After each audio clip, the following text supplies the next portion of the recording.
Ну, я не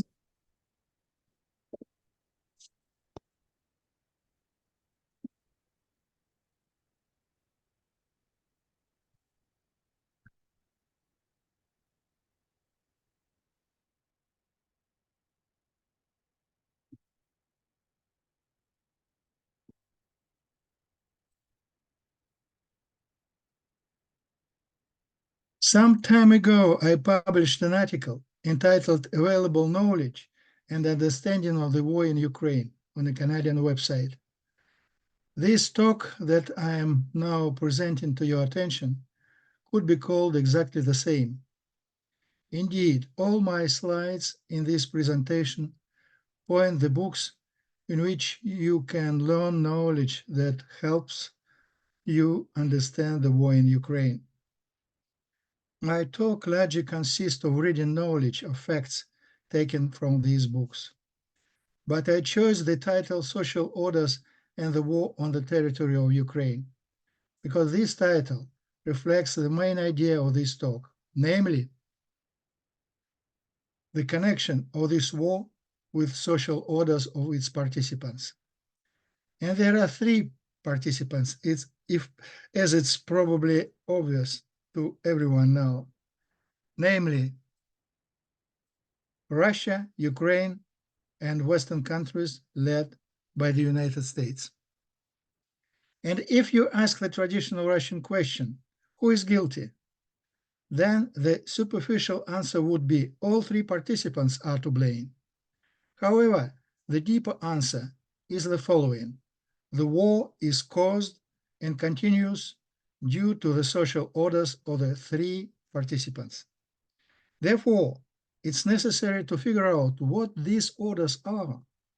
First of all, it's necessary to understand the nature of the Western social order, since the social orders in modern Russia and Ukraine arose as a result of attempts by the West, primarily the United States, to impose its own social order to Russians and Ukrainians. This social order is usually characterized by the terms capitalism and democracy. Although the first term is not entirely accurate, and the second, namely democracy, is simply misleading.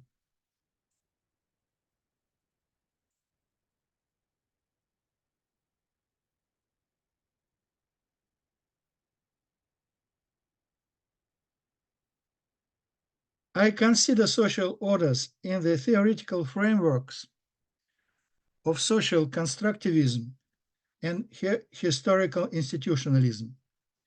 The social order of a certain country is an interconnected set of institutions operating in that country. Institutions do not fall from the sky. They are created and constructed by people. Every institution cannot exist without a belief closely related to it. Beliefs justify and legitimize the rules in the mind of individuals. Integration in a society of social order is carried out on the basis of the knowledge available to its members. And this means that the analysis of this knowledge is essential for the analysis of the considered social order. Knowledge, which is of paramount importance for the social order, in sum represents everything that everybody knows about the social world. It is a set of rules of behavior, moral principles and prescriptions, proverbs and sayings, values and beliefs, myths and the like.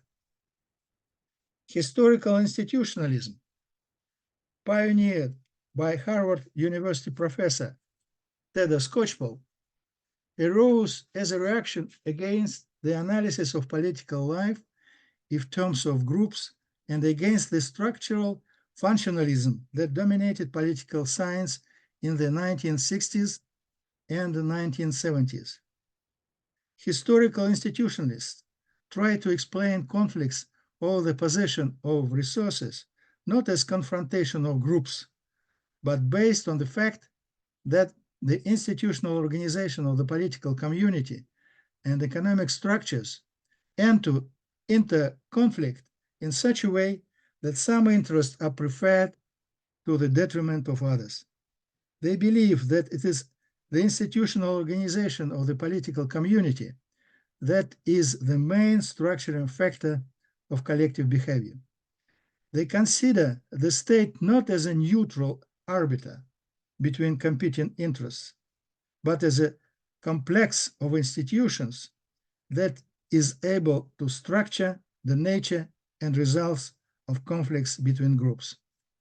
Institutionalists of this trend pay great attention to how institutions distribute power unequally between different social groups.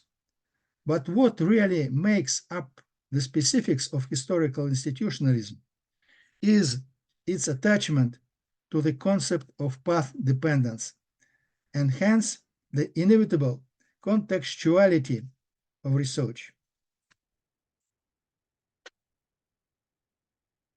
What mankind needs most is the ability to recognize and pass judgment on facts. This statement by John Dewey can serve as an epigraph to my talk.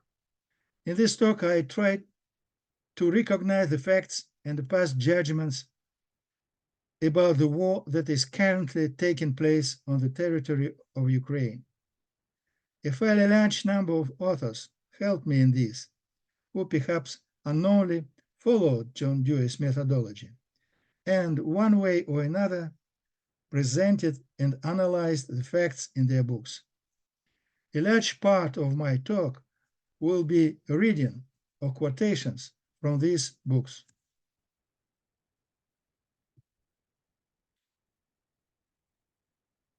There is no place here for a critical analysis of Karl Marx's ideas. I will only say the following. Marx, after Adam Smith, pays special attention to the relation of the exchange of one commodity for another.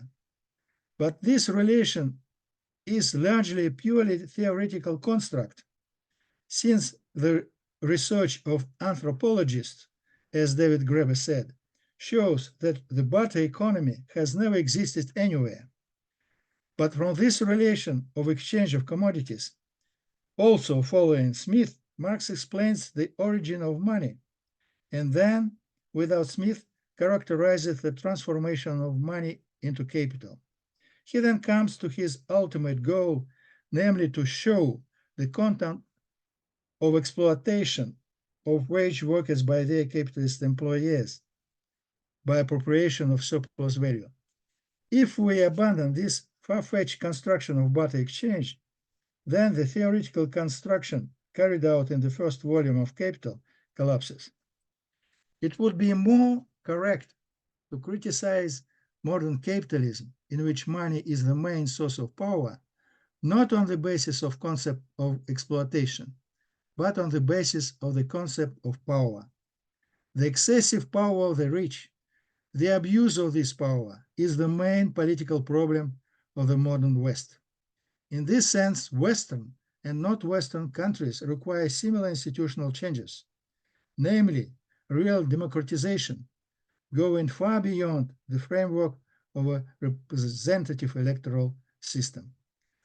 For those who want to really understand the war on the territory of Ukraine, it's very important to understand the true nature of money and the mechanisms of its production and functioning. Therefore, the beginning of my talk is devoted to this topic. Most Western and Ukrainian politicians, experts, and journalists claim that the war in Ukraine is being waged by the West for human freedom, which is interpreted as freedom of choice. One person's freedom ends where another's freedom begins. Hence, inevitably, the existence of rules of behavior shared by people. The rules can be formal, backed by the state, and informal, backed by a certain community.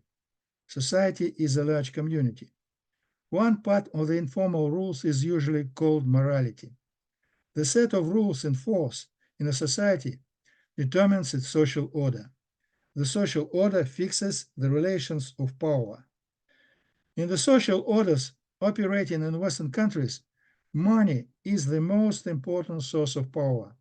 Those who have a lot of money receive in these orders not only more power in current decisions, but to a large extent they determine the formal rules and force in society, and then can decisively influence the informal rules in force in society.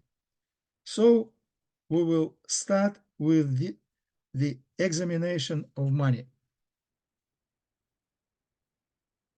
Starting with Locke, then Smith and Marx, money was treated as a specific commodity. Then, in neoliberalism, the most important expression of which was neoclassical economic theory, the neutrality of money was emphasized, which can be neglected in socio-political and economic research. In fact, both the commodity and the neoclassical view of money are false. Money is a social institution, that is, a set of rules interaction. Money expressing a certain value of tokens for their coin form, coupons for their paper form, and accounts entries for their non-cash form, which give the right to receive goods and the services having this value.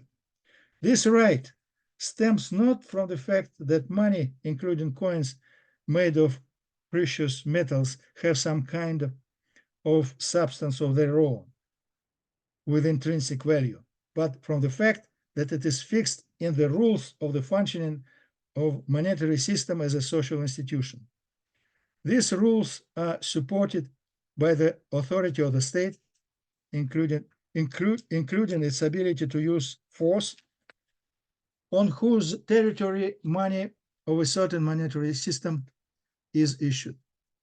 Furthermore, they are supported by the trust of users of this monetary system in this state.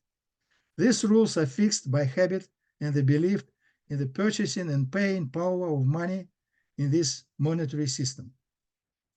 Many people do not know that in the modern world, the issue of most of the money supply is carried out by private banks. This is how the process of money creation by private banks is explained in the periodical of Bank of England. When a bank makes a loan, for example, to someone taking out a mortgage to buy a house, it does not typically do so by giving them thousands of pounds worth of banknotes. Instead, it credits their bank account with bank deposit of the size of the mortgage. At that moment, new money is created. End of quote. Lord Mervyn King, in his book, The End of Alchemy, Money, Banking, and the Future of the Global Economy, agrees to this explanation of the work of the banking system. It should be noted that Mervyn King was governor of the Bank of England from 2003 to 2013. Here's what he wrote. Banks are the main source of money creation. They create deposits as a byproduct of making loans to risky borrowers. The fragility of our financial system stems directly from the fact that banks are the main source of money creation. The truth is that money in all forms depends on trust in the issue. End of quote. This was clear to financiers at the beginning of the 18th century. But the founder of political liberalism, John Locke, at one time closed the way for the development of a theory of money other than commodity theory. Why he did this is well revealed in Felix Martin's book, Money, an Unauthorized Biography. The value of money depended not on the stuff that the coinage was made of, but on the creditworthiness and authority of the sovereign who stood behind the tariff that specified the nominal value of the coin. To William Lowndes, Secretary of Treasury, and his city colleagues, Such an understanding of money was as uncontroversial as it seemed innocuous. Coinage, despite its continuing importance, was fast losing its franchise on the representation of monetary credit. The new financial technologies of banks and banking were taking over. The truth was that Locke was only too well aware of the political importance of the monetary standard. Indeed, the origins of Locke's monetary theory resides precisely in his political thought. At the center of his political system was the axiom that the property rights of the individual exist by nature, not by dint of sovereign approval. This principle was the foundation on which Locke's defense on civil liberty against the infringement of absolute power has been constructed, and the ideological basis of the new regime of constitutional government. There was no question that money, self-evidently one of the most important of all classes of property, could be exempted from this reasoning. The theory of money had to be retrofitted to this, the new philosophy of politics. Laun's premise and teaching of the schoolmen that the value of an Englishman's money was nothing but an artifact of the sovereign's authority implied that the private individual lives merely at the mercy of the prince. Locke's entire philosophical system had been devised to prove that the existence of such absolute and arbitrary power of the sovereign over his people was not just unjust, but unnatural. Laun's proposal to debase the coinage was a Trojan horse that could not on any account be allowed to enter the ideal city of political liberalism. The foundation of the Bank of England only made it all the more urgent that these potentially seditious monetary doctrines be stamped out. The financial revolution had already demonstrated as never before that the bankers' mysterious art of credit creation was a source of great political power. End of quote. I have called monetary social order the social order in which money is created by private banks and in which it's the most important source of power. The monetary social order in England arose as a result of the glorious revolution of 1688. In France, the emergence of monetary social order can be traced back to the July Revolution of 1830. Banker Jacques Lafitte, who was a member of the board of the Bank of France from 1809 to 1831, and its governor from 1814 to 1820, played a decisive role in this revolution, after which he became prime minister and minister of finance. In 1843, he was elected chairman of the parliament. Karl Marx quotes the following phrase of Jacques Lafitte, which he uttered immediately after his victory in the July Revolution. From now on, the bankers will rule. And Marx added on his own, Lafitte betrayed the secret of the revolution. I define the monetary social order as a social order with the undivided power of those who produce and control money, financial capitalists, together with those who use them to hire workers, industrial capitalists. I borrowed the history of the emergence of this order as a result of the implementation of the English Glorious Revolution of 1688 from the book of the British sociologist Geoffrey Ingham, called The Nature of Money. With the impending war with the Dutch, an annual crown income of less than 2 million pounds and debts of more than 1.3 million pounds. Charles II defaulted on repayment to the tally holders. It was a critically important event in the London mercantile bourgeoisie rejection of English absolutism. It culminated with a glorious revolution and the invitation to William of Orange to invade and claim the throne. The prevention of any recurrence of default was a paramount consideration which Parliament put to the new Dutch king in the constitutional settlement of 1689. In the first place, William was intentionally provided with insufficient revenues for normal expenditure and consequently was forced to accept dependence on Parliament for additional funds. Second, with William's approval and the expertise of his Dutch financial advisors, the government adopted long-term borrowing. This was funded by setting aside specific tax revenues for the interest payments. The state's creditors were drawn from London merchants who backed a proposal for the Bank of England in order to take the financial developments a step further.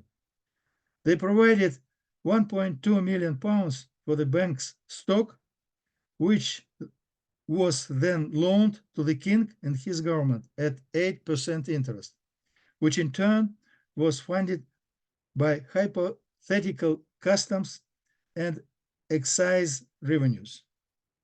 In addition to the interest, the bank received an annual management fee of £4,000 and a royal charter that granted it the right to take deposits, issue banknotes, and discount bills of exchange. In effect, the privately owned Bank of England transformed the sovereign's personal debt into a public debt, and eventually, in turn, into public currency. The fusion of two money, metallic and paper, which English political settlement and rejection of absolutist monetary sovereignty made possible, resolved a significant problem that was encountered in the early applications of the credit money social technology. The private money of the bill of exchange was lifted out from the private mercantile network and given a wider and more abstract monetary space based on impersonal trust and legitimacy. End of quote. John Locke's ideas became the first version of the ideology of monetary social order. Canadian political scientist Crawford Borrow McPherson called these ideas possessive individualism. From England, the monetary social order migrated to their North American colony, which became the United States of America. The American political system was created from the very beginning by the rich for the rich. The fact that this was exactly the case is evidenced by the very famous and influential American historian Charles Beard in his book, The Economic Interpretation of the Constitution of the United States. In it, he explained, the movement for the Constitution of the United States was originated and carried through principally by four groups of personal interests, which had been adversely affected under the Articles of Confederation: money, public securities, manufactures, and the trade and shipping. The members of the Philadelphia Convention, which drafted the Constitution, were, with a few exceptions, immediately, directly, and personally interested in and derived economic advantage from the establishment of the new system. The Constitution was essentially an economic document based upon the concept that the fundamental private rights of property are anterior to government and morally beyond the reach of popular majorities. End of quote.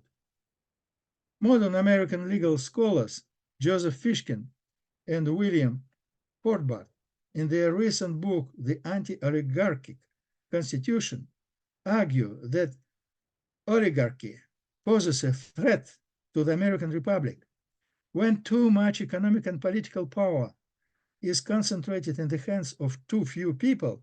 We risk thereby losing the Republican form of government required by the Constitution. Today, American courts, in their opinion, apply the Constitution as if it says almost nothing about this threat. At the end of 19th century, that is 100 years after the adoption of US Constitution, Moses Ostrogorsky conducted a thorough survey of the functioning of American democracy. And this is what he saw. The corporation bought legislation, protection, and favors of every kind, wholesale and retail. Rich men bought seats in the highest legislative assembly, more or less disguisedly, obtained seats in the cabinet ambassadorships. Members of a degenerate ruling class, high dignitary of state, even tribunes of the people might be bought. But how was it possible to buy the people itself, the whole sovereign people? Party organization in the United States supplied the answer. All the corruptors who tried to bend the power of the state to their own selfish ends have but to identify their interests with those of the party organization, which is conscious keeper to the members of the sovereign demos. They have only to become its financial supporters. End of quote. Francis Dupuy-Derry, a professor of the University of Quebec in Montreal, has researched the political history of the word democracy in the United States and in France. He comes to an amazing conclusion in his book, Democracy, Political History of a Word in the United States and France. Plunging into the discourses of the past that took place in the USA and France, the author reveals how certain personalities and social forces tried to control the institutions founded at the end of the 17th century. Drawing on various pamphlets, manifestos, public statements, newspapers, articles, and personal letters, Dupuy-Derry discovered the political manipulation of elites who gradually came to using the term democracy in order to seduce the masses. Here's what he writes about it in the book's introduction, which he titled Games of Words and Games of Power. Those who are known as the founding fathers of modern democracy in the United States and France were all openly undemocratic. The patriots, either the activists of the movement for independence in North America or for the revolution in France, did not pretend to be Democrats, not to found a democracy. On the contrary, they stated that democracy is an arbitrary, tyrannical, bloody, cruel, and intolerable government. In the words of John Adams, who would become vice president of the first president of the United States, George Washington, and then president himself. In the 18th century, several other politicians from North America evoked the vices and the follies of democracy. In the France of the Revolution, influential political actors also associated democracy with anarchy and despotism, declaring to hate it because it would be the greatest scourge. If democracy is at first a repulsive term, political elite began to claim it around the middle of the 19th century, but attributing to it a new meaning. It no longer refers to the people assembled to deliberate freely, but on the contrary, it designates the liberal electoral regime hitherto named Republic. In this regime, now called democracy, only a handful of elected politicians hold power, even if they claim to exercise it on behalf of the sovereign people. Declared sovereign, the latter no longer has an agora in which to assemble to deliberate on common affairs. End of quote. Having installed the monetary social order inherited from England, the United States creatively borrowed England's experience as an empire. There was a rich scientific literature, mostly American, devoted to the study of the United States as an empire.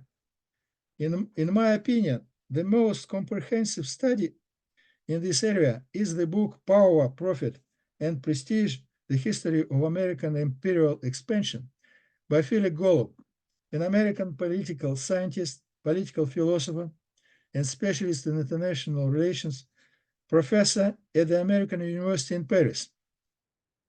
He wrote, given the conditions under which it emerged, Pax Americana necessarily differed in significant respects from the 19th century European Central Imperial Order.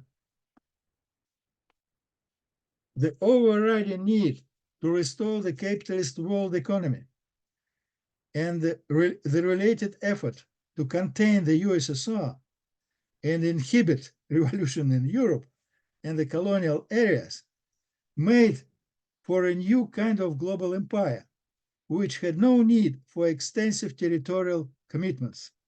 That empire could be achieved by a combination of military alliances and a world economy opened up to trade, investment, and information.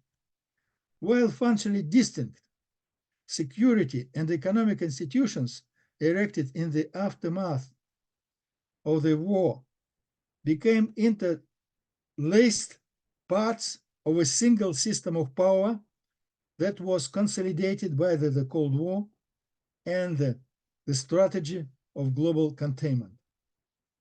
In Northern Europe, the United States acted as a world hegemonic state in the Gramscian sense of the term, that is, as the leader of a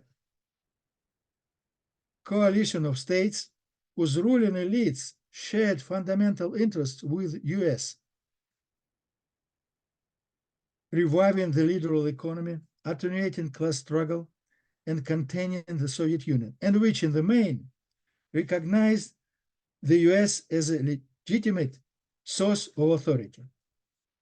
In like manner, the vast and formal sphere of American empire has always rested on a planetary security structure established during the Second World War, whose forward points, the archipelago of land-based and floating military platforms disseminated throughout the world, constitute the mobile frontiers of US sovereignty.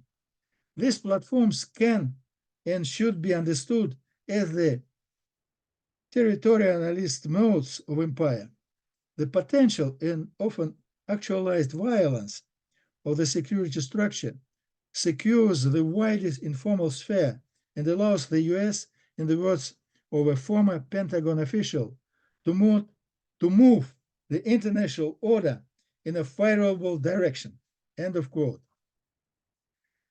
The fact that the words war and wars appears 552 times on 225 pages of Philip Golub books speak for itself.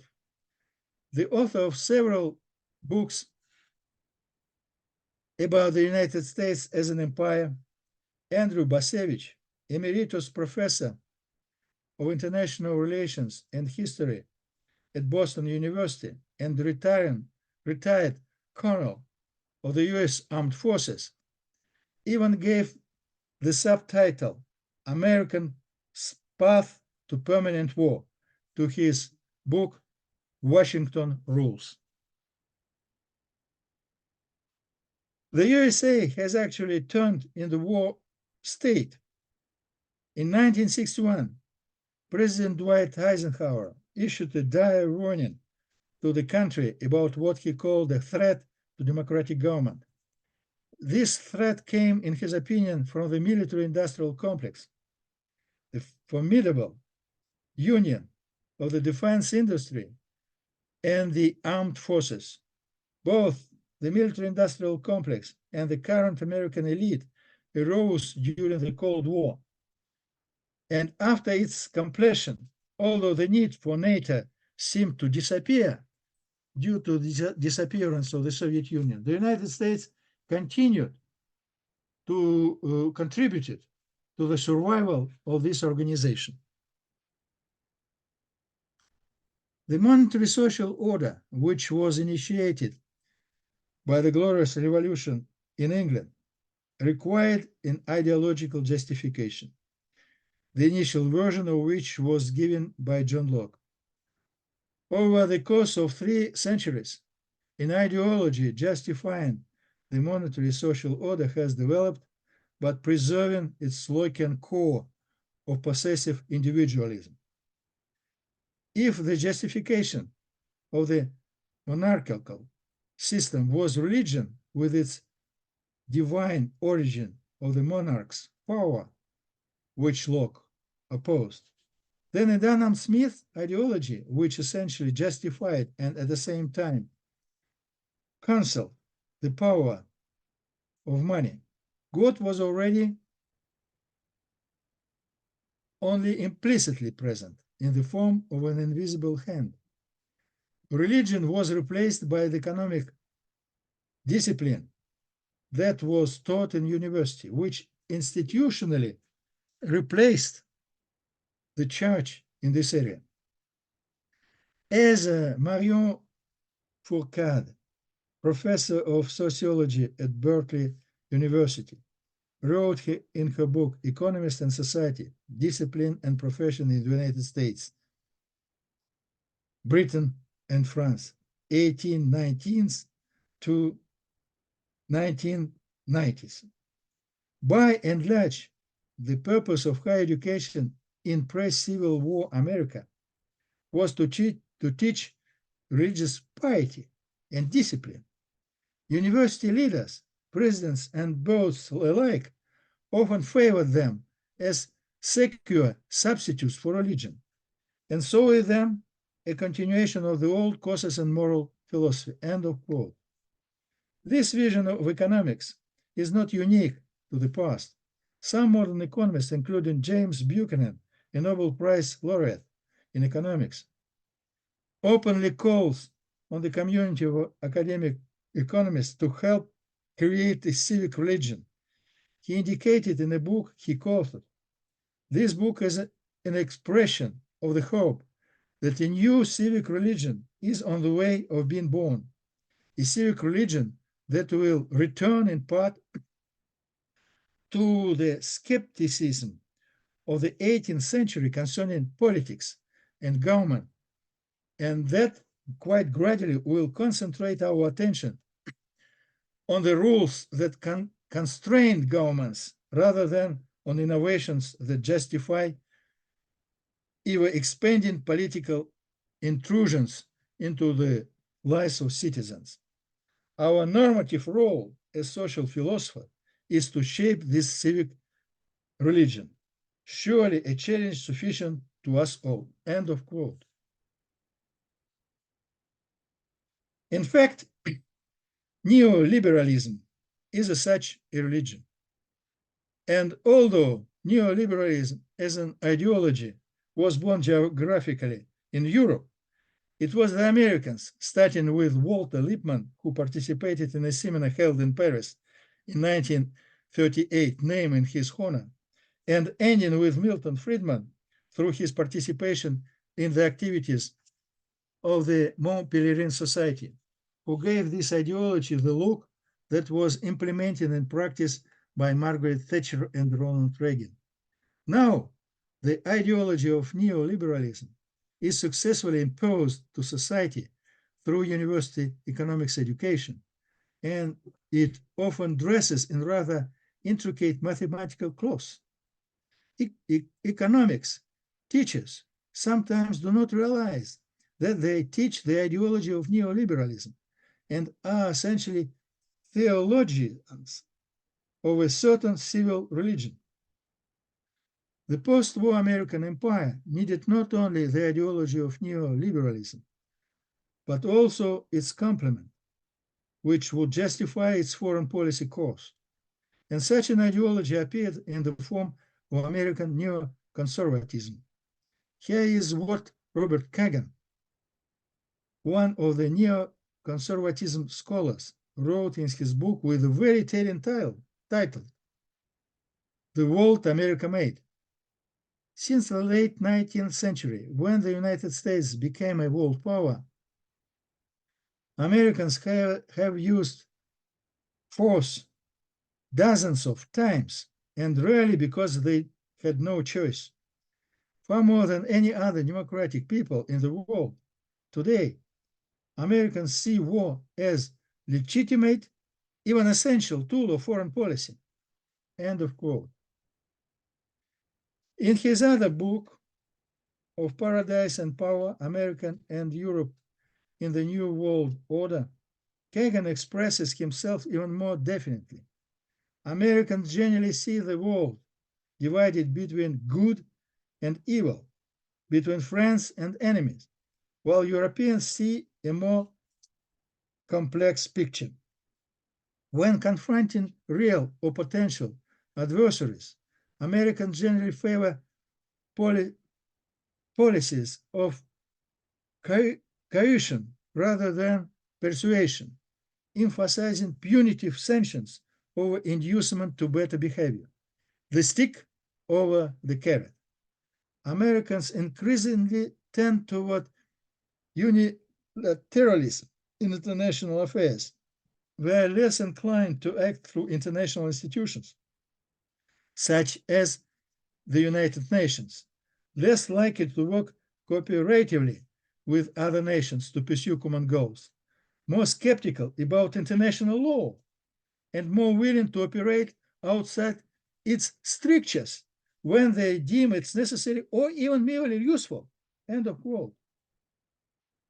I would know that Robert Kagan is the husband of Victoria Nuland, who is Deputy Secretary of State of the United States in 2014, handed out sandwiches on the Maidan Square, and who, in a telephone conversation with US Ambassador in Kiev, discussing potential candidates in the Ukrainian government, uttered this famous phrase, "Fuck the European Union," which meant that she considered that Americans, rather than Europeans, will decide who will be the Prime Minister of Ukraine.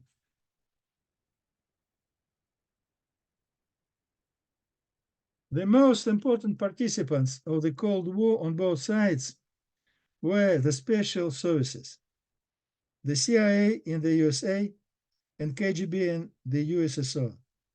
The CIA made a significant contribution to the fall of the Soviet Union, including its economic collapse. American political consultant Peter Schweitzer, in his book Victory, the Reagan administration's secret strategy that hastened the collapse of the Soviet Union, provides such information. In May 1982, President Reagan signed a secret 8-page national security decision memorandum, laying out US military strategy vis-a-vis the Soviet Union. It gave the bureaucracies their first set of coordinated marching orders for conducting Reagan's Soviet policy. Drawn up by the National Security Council under the direction of William Clark, the National Security Decision Memorandum reflected a strong emphasis on exploiting Soviet economic weaknesses. In the spring of 1982, the CIA director, Bill Casey, spoke with White House staffer, David Wick. Wick remembers. One of the most important areas of study for Casey was the Soviet economy. Wick was an economist who was the first to set up the NGC system for tracking Soviet hard currency flows and foreign earnings. Wick recalls, Casey would start bouncing things off me, how the Soviet might be vulnerable, what we would do to cause them problems. Casey had spent the first year trying to reconstruct what the Soviet economy actually was, how it worked. In the spring of 1982, he felt he was finally putting his finger on the pulse. This is a mafia-style economy, Casey told Wick. There are bleeding off technologies that are necessary to survival of the Soviet Union. The only way they can generate hard currency is by exporting oil and gas at higher prices. This thing is a wire.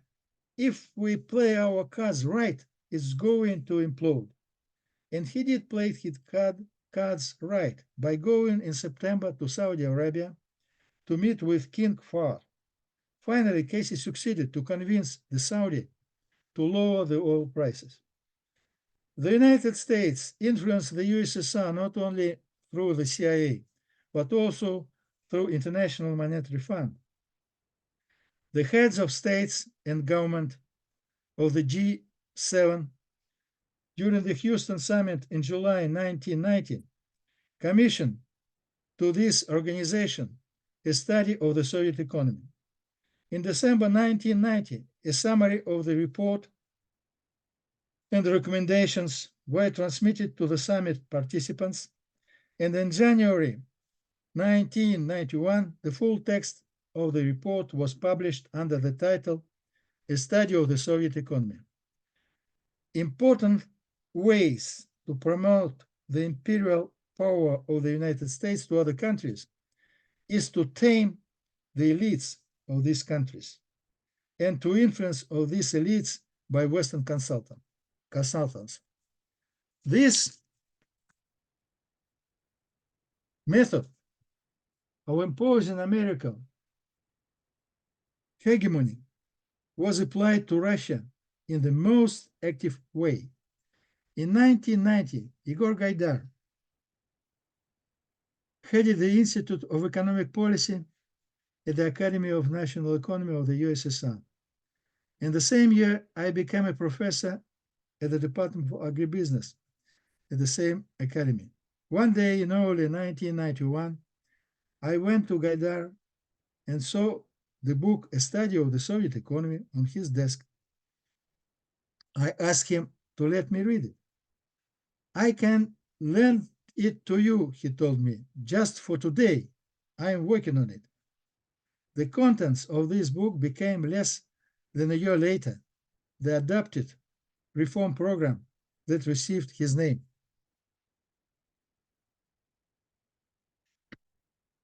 Swedish economist and diplomat Anders Åslund, a member of the group of Western experts under Russian President Yeltsin, testified as follows.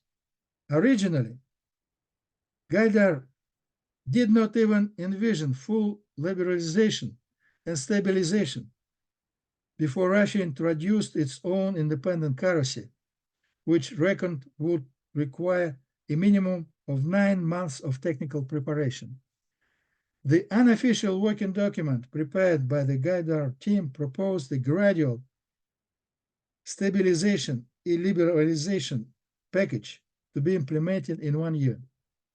The first real economic program that the reform government adopted was the Memorandum of the Economic Policy of the Russian Federation, an International Monetary Fund shadow program with financing that was passed by the government on February 27, 1992.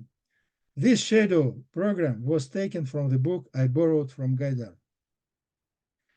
The author of the Gaidar-Chubais program were actually Americans, and it was actually aimed at facilitating the access of Western capital to Russian resources and its penetration into the Russian markets. Åslund described it like this. The foreign advisors urged as comprehensive as Big Bang as possible, including wider simultaneous price liberalization, stricter monetary policy, more liberalization of foreign trade, early unification of the exchange rate, full convertibility of current account, and greater efforts to mobilize international financing. End of quote. Jeffrey Sachs, a lecturer at Harvard University at that time, and the head of a group of Western experts under President Yeltsin, may have unknowingly participated in the deception of the Soviet leadership and then the Russian one. That's what he himself testifies. Yavlinsky and I had very good discussions early in 1991. And then he had come to Harvard and sprint to work with Harvard Graham Allison, me, IT's Stanley Fisher, and me on what became known as the grand bargain. The idea of the grand bargain was that Gorbachev would attempt accelerated economic reforms and democratization backed by large-scale financial assistance from the United States and Europe. But as Oslon testifies, what happened a few months later when the Soviet Union ceased to exist? At a meeting between Yeltsin, Burbulis, Gaidar, and 7 foreign economic advisors on December 11, 1991, Jeffrey Sachs spoke on behalf of the foreign advisors. He focused on that it would be possible to mobilize $15–20 billion per year in international financial support. End of quote. These unfulfilled promises of financial assistance in the form of huge loans were the hook by which Yeltsin was caught. 15 years later, Jeffrey Sachs admitted that he himself was deceived by Western politicians. This is what he wrote in his book, The End of Poverty. As for grant assistance, the West announced in April 1992 a $24 billion aid package for Russia. It was one in an endless stream of misleading announcements that come from rich countries vis-à-vis poor countries. In truth, there was almost no real money for Russia in that announcement. Much of the money comprised short-term loans at market interest rates to enable Russia to buy goods it did not really want from American and European suppliers who had powerful political inroads with their governments. End of quote. The sudden implementation of the IMF program in Russia opened the opportunities for enrichment. It pushed cunning people who had no moral brakes to antisocial actions, including murders. To a certain extent, a similar lawlessness took place in the United States with its robber barons at the end of the 19th century. Celebrities such as John P. Morgan, John D. Rockefeller, and Andrew Carnegie began as robber barons. At the end of the 20th century, Russian robber barons took advantage of the institutional conditions created by foreign consultants in the interest of the Western institutional heir of the robber barons.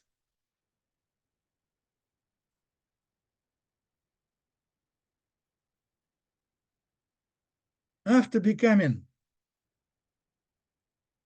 president of the Russian Federation in 2000, Vladimir Putin had absolutely no intention of changing the social order that was established in Russia under the influence of the Americans.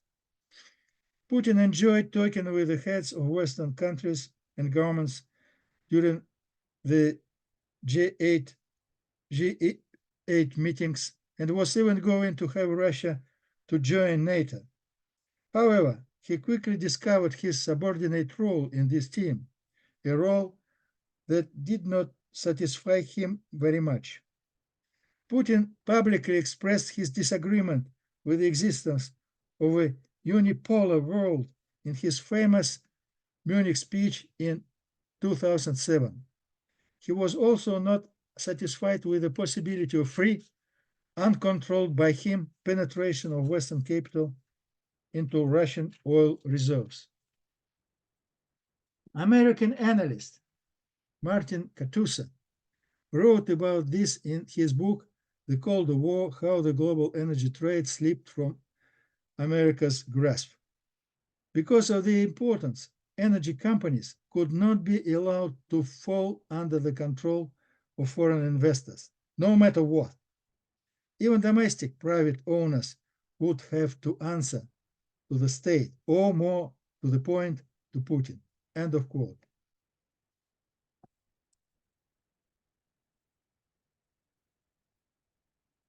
Having assumed the post of president of the country for the first time, Putin created his vertical network on the basis of two existing horizontal networks, namely Peterburgers and Chekists.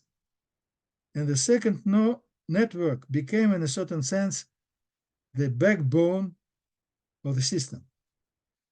Sociologist Olga Krishtanovskaya writes about this. For the new president, the issue of forming a support group was especially important. It's quite logical that those that Putin knew and trusted were affected by the first appeal, his colleagues and fellow countrymen. The social support of the president immediately became the military officer corps, employees of the army, and all types of law enforcement forces, specialists of the military-industrial complex. This social base turned out to be quite broad. The reform of KGB and the weakening of the army in 1991 and 1993 caused the release of about 300,000 senior officers and generals into the society. There was a large group of young retirees in the country who had to find a use for themselves in the civil field. And the last but not least, this social base was integrated into a horizontal social network. Retired officers scattered across private firms did not stop contacting each other, as well as the parent organization. Moreover, their contacts developed as more and more new tasks arose in the course of their activities. If the officer on active duty had some corporate isolation, the Chekists communicated with the Chekists, the policeman with the policeman, and the army officer with the army officer. Now, the military corps within the commercial structure was actively establishing links between former and the current militaries of all kinds. Retired people working in business had formed a kind of brotherhood, united by mutual understanding and mutual assistance. The members of this brotherhood met regularly and has extensive contacts in government and law enforcement agency. End of quote. Putin turned this horizontal network in a vertical one by becoming its patron. Krishtanovskaya conducted his research until 2003, but the features of Putin's social order that she identified did not disappear, but only intensified. That's how she characterized it. The new management network created by Putin, based on the military, has regained control over almost all key processes in society. The erosion of democracy has begun, its acquisition of an imitative character. Networks of agents of influence, specific channels of information exchange, methods of manipulating people. These skills make officers working or who worked in the KGB, FSB, a special castes a brotherhood dominated by the spirit of mutual assistance. When a person who has developed these skills gains power, the whole country becomes an arena of operational work. Putin himself said that there are no former Chekists. This is for life. The spirit of the Corps of the special services cements power. Meritocratic elite becomes a community dominated by solidarity. Such power is doubly stable, especially since it's cemented by the ideology of patriotism, diluted, however, by liberal economic ideas. The new Klainism of the Putin regime is the esprit de corps of the special services, end of quote. In 2021, French-American historian, sociologist, and political scientist Marlène Laruelle published a book in the title of which she formulated the question, is Russia fascist? And answered it negatively in the book. I, like some other researchers, responded positively to her question. Since coming to power, Vladimir Putin has undergone a rather radical ideological evolution. At first, being a staunch supporter of the monetary social order, he did not raise the issue of reviewing the unfair results of privatization and formally preserve the electoral political system. However, he quickly implemented the adaptation of both to strengthen his personal power. Yeltsin's oligarchs remain oligarchs only if they did not turn out to be in opposition to Putin. Yeltsin's cohort of oligarchs was replenished by Putin's oligarchs from among the people close to the president. The electoral political system was adjusted by taming pre-existing political parties and a set of electoral fraud procedures. Faced with a fairly massive protest movement against these machinations, Putin realized that not only the strengthening of the repressive apparatus, but also significant ideological adjustments should serve to preserve his personal power. He introduced his ideological innovations in two directions. The ideological role of the Russian Orthodox Church, role which it played in Tsarist Russia, was actually restored, and the works of the immigrant fascistic ideologue Ivan Ilyin began to be promoted in every possible way. In 1948, after German National Socialism and Italian fascism were defeated, Ivan Ilyin allowed himself to write in his article on fascism the following. Fascism is a complex, multi-faced phenomenon, and historically speaking, far from being obsolete. There is healthy and sick in it, old and new, state protective and destructive. Fascism arose as a reaction to Bolshevism, as a concentration of state protective forces to the right. Speaking out against leftist totalitarianism, fascism was further right because it was looking for just socio-political reforms. Finally, fascism was right because it proceeded from a healthy national patriotic feeling without which no nation can either assert its existence or create its own culture. However, along with this, fascism committed a number of deep and serious mistakes that defined its political and historical physiognomy and gave its very name that odious coloring that its enemy never tire of emphasizing. Therefore, for future social and political movements of this kind, Ilyin concludes, it's necessary to choose another name. Vladimir Putin followed Ilyin's advice and called his ideology simply patriotism. The unofficial ideologue of the Putin regime was essentially a supporter of the ideas of Italian fascism, Alexander Dugin. In 1997, in the article Fascism is Boundless and Red, Dugin wrote, there are liberal countries, there are communist countries, and there are fascist, nationalist ones. There are no others, and it cannot be. In Russia, we have gone through two ideological stages, the communist and the liberal. Fascism remains. End of quote. In the same year, Alexander Dugin published a book entitled Fundamentals of Geopolitics, the geopolitical future of Russia. Apparently, having started the war, Vladimir Putin is trying to realize this geopolitical future.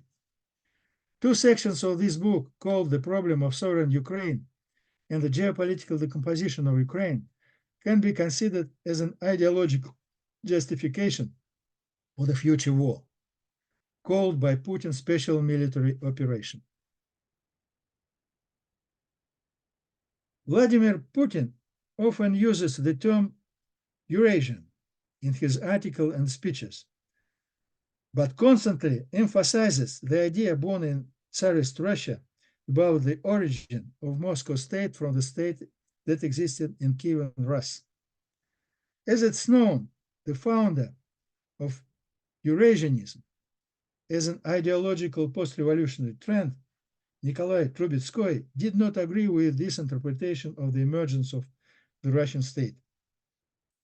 Here's what he wrote about it in an article entitled On the Turanian Element in Russian Culture. The Muscovite state arose thanks to the Tatar yoke. The Russian Tsar was the successor of the Mongol Khan.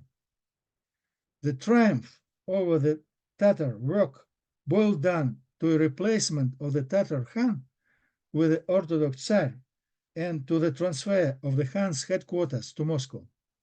In personal terms, a significant percentage of the Boyar and the other members of the elite service of the Muscovite Tsar were comprised of representatives of the Tatar aristocracy. One source of Russian statehood was Tatar statehood. The Muscovite Tsar, who turned out to be the bearer of this new form of Tatar statehood, acquired such a religious ethical prestige that all remaining Khans of the Western Ulus faded and ceded their place to him. End of quote. George Vernadsky continued to develop Trubetskoy's historical ideas while already a professor of Russian history at Yale University. Here are quotes from his book, Mongols and Russia. The Mongol period is one of the most significant epochs in the whole course of Russian history. This was a period of profound changes in the whole political and the social setup of the country, especially of East Russia. Directly and indirectly, the Mongol invasion contributed to the downfall of the free political institutions of the Kievan Age and to the growth of absolutism and serfdom. As long as the Mongol Empire existed, the Grand Duke of Moscow, a vassal of Khan of the Golden Horde, was a sub-vassal of the ruler of Peking. The general principles of government and administration of which the Golden Horde operated and to which Russia was also subjected were established by the founder of the Mongol Empire, Genghis Khan, the guiding spirit of the Mongol nation, whose followers believed that he had received a mandate from heaven to rule the earth. End of quote. From all this, it can be seen that the idea of the origin of the Muscovite kingdom from Kievan Rus is losing its credibility. And if we follow the historical logic of Trubetskoy and Vernadsky, then in 2016, the monument in Moscow should have been dedicated not to Vladimir Sviatoslavovich, who is usually considered as the creator of the Russian state, but to Genghis Khan. If Judge Vernadsky revised the history of Russia in his writings, then Mikhail Rushevsky carried out such a revision for Ukraine. Vernadsky assessed Rushevsky's work very positively. In his article on the historical unity of Russians and Ukrainians published on July 12, 2021, Vladimir Putin gave a completely different assessment of Mikhail Rushevsky. Here's what he wrote in his article. In the 1920s, 1930s, the Bolsheviks actively promoted the indigenization policy in Russian Koreanization, which took the form of Ukrainization in the Ukrainian SSR. Symbolically, as part of this policy and with consent of the Soviet authorities, Mikhail Rushevsky, former chairman of Central Rada, one of the ideologies of Ukrainian nationalism, who at a certain period of time had been supported by Austro-Hungary, was returned to the USSR and was elected member of the Academy of Sciences. Further, in this article, Putin hinted that it was the policy of the Bolsheviks that created the prerequisites for the current problems between Russia and Ukraine. The indigenization policy undoubtedly played a major role in the development and consolidation of the Ukrainian culture, language, and identity. At the same time, under the guise of combating the so-called Russian great power chauvinism, Ukrainization was often imposed to those who did not consider themselves as Ukrainians. This Soviet national policy secured at the state level the provision on three separate Slavic peoples, Russian, Ukrainian, and Belarusian, instead of the large Russian nation as triune people comprising Velikorussians, Malorussians, and Belarusians. End of quote. Vladimir Putin's interview with Tucker Carlson, which took place in February 6, 2024, begins with 10-minute historical lecture, to which Tucker reacts as follows. You obviously have encyclopedic knowledge of this region, but why did not you make this case for the first 24 years as president, that Ukraine was not a real country? Instead of answering, Putin continues. The Soviet Ukraine was given a great deal of territory that had never belonged to it, including the Black Sea region. At some point, when Russia received them as an outcome of Russo-Turkish wars, they were called New Russia or Novorossiya. But that does not matter. What matters is that Lenin, the founder of the Soviet state, established Ukraine that way. For decades, the Ukrainian Soviet Republic developed as part of the USSR, and for unknown reasons, again, the Bolsheviks were engaged in Ukrainianization. It was not merely because the Soviet leadership was composed to a great extent of those who originated from Ukraine. Rather, it was explained by the general policy of indigenization pursued by the Soviet Union. Same things were done in other republics.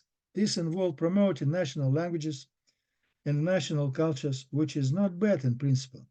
That is how the Soviet Ukraine was created. Here, Putin actually admitted that he did not understand not only the history of Tsarist Russia, but also the history of the USSR. The fact is that in the 1920s, 1930s, the Bolsheviks deeply believed in the world revolution. The USSR, created on the territory of the Russian Empire, served as a model for the Bolshevik version of the World Revolution. It was planned to gradually expand the USSR by forcibly bringing communists to power in other countries, followed by their entry into the USSR. Hence, the need for a policy of indigenization, including Ukrainianization. With the victory of the Bolsheviks in Ukraine, the chairman of the Central Rada Ukrainian Parliament in 1917-1918, Rushevsky initially immigrated to Vienna, where he continued his political activities. On the slide, you can see the cover of his brochure published in Prague in 1920, prepared by him as the former chairman of the Central Ukrainian Rada on behalf of the delegation of Ukrainian Socialist Revolutionary Party. Mikhail Rushevsky is depicted on the 50 hryvnias banknote of Ukrainian money. One of the Kiev streets is named after Rushevsky, but the tribute to him cannot be compared with the official tribute in Ukraine to Stepan Bandera, who was declared a national hero under President Viktor Yushchenko. The question arises, why did not Rushevsky become a national hero? The fact is that the Ukrainian nationalist Mikhail Rushevsky was a revolutionary socialist in his beliefs and was not a Russophone. And Ukrainian nationalism in 1920s, as described in the book by American historian Alexander Motel, made a sharp turn to the right, with Russia being considered the most important enemy of Ukraine. The main theorist of this Ukrainian nationalism was Dmitry Dontsov, who was quoted in his speeches by the post-Maidan president of Ukraine, Petro Poroshenko. Here is what Alexander Motel wrote about Dmitry Dontsov's ideas. The fundamental dynamic of European politics, according to Dontsov, was the great conflict of two civilizations, of two political, social, and cultural religion ideals, the conflict Europe-Russia. The Moscophiles of the right and of the left had to disappear, and their place had to be taken by those who understand that our national ideals can be realized only in uncompromising struggle with Russia. Galician and immigrant youth took Dontsov literally. They accepted him as a prophet and patiently tried to live what he taught. In this respect, Dontsov actually molded the entire interwar generation of Galicians and determined the intellectual categories with which they defined their reality. The American researcher Trevor Elhara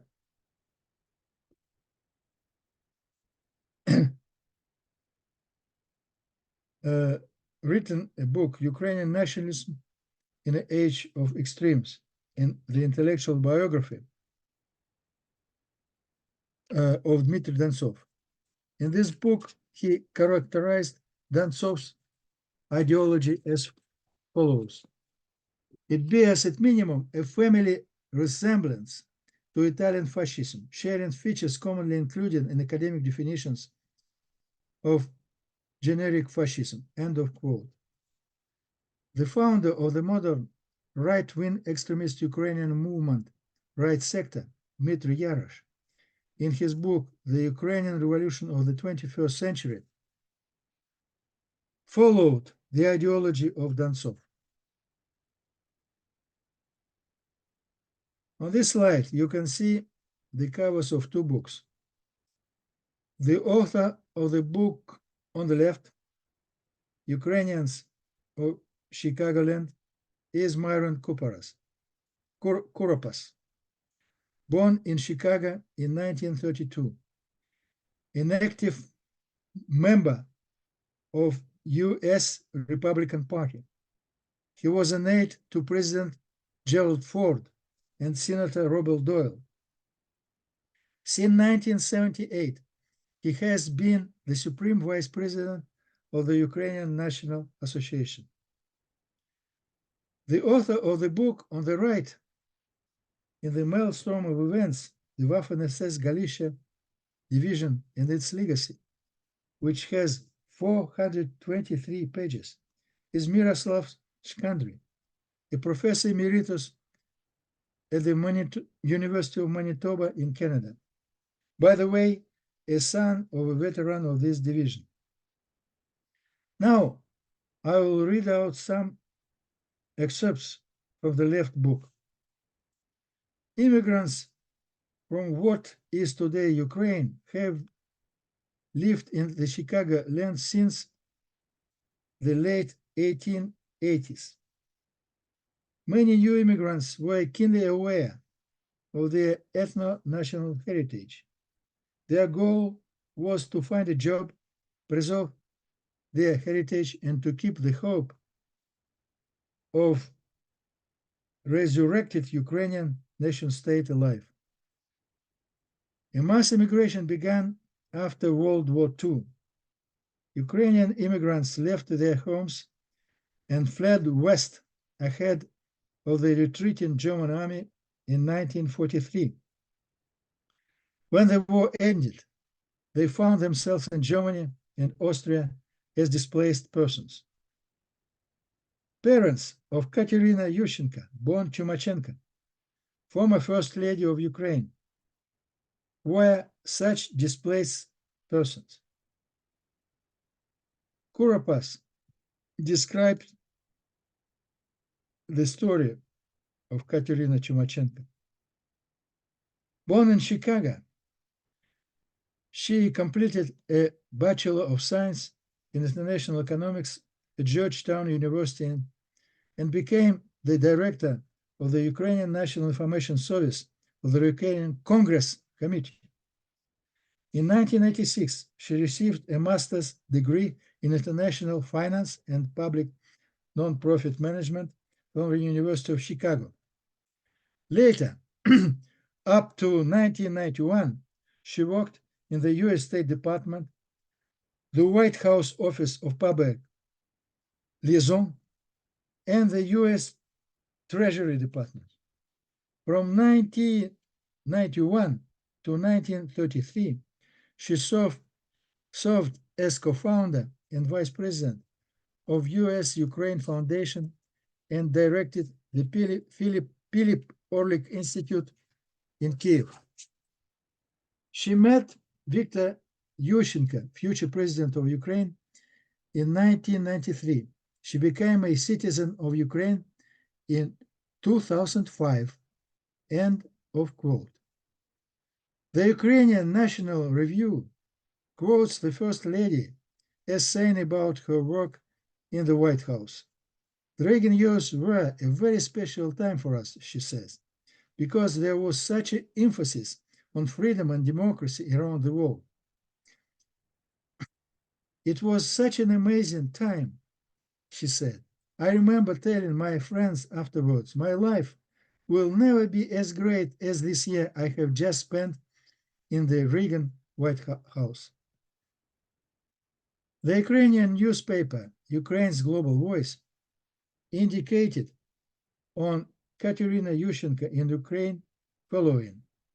Her footprint is most evident in her husband's nation-building efforts. That's for many smacked on classic diaspora version of Ukrainian history. End of quote. It's about the Ukrainian diaspora living in Canada and the United States, of which she was a member. A significant part of this diaspora was made up of people displaced after the World War II, among whom were a large number of former Waffen-SS Galicia soldiers, who were an integral part of Hitler's army. One of the central ideas of this diaspora was Russophobia, Members of this diaspora advocated Russophobia in Ukraine during the collapse of the Soviet Union and after independence.